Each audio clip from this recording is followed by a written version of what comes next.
The vast majority of step parents enter this role with a reasonable amount of respect for our partner's ex as our stepkid's other parent. We don't want to overstep. We want to do right by our partners and our stepkids.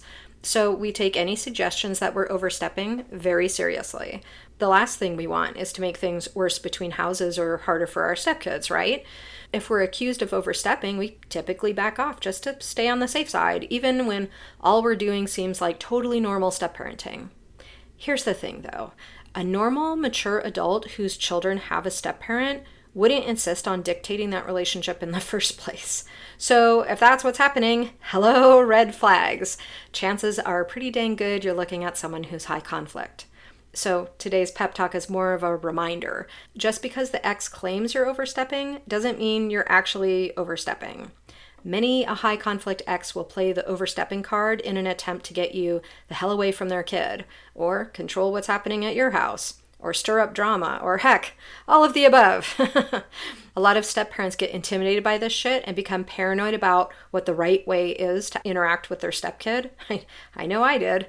So let me be clear. Normal, everyday involvement in your stepkid's life does not constitute overstepping. Packing school lunches, driving your stepkid around, attending their games and recitals, decorating their room at your house, planning family vacations with them, asking them to take their dishes to the sink, none of that is overstepping. It's step parenting. Anyone who implies otherwise should be soundly ignored. Like everything else about dealing with a high conflict ex, don't let their attempted manipulations influence how you and your partner run your household. This isn't a job interview. The ex doesn't get a vote. They don't have veto power over you. You do not need the ex's approval to become a step parent, and they don't get to dictate the way you're allowed to step parent.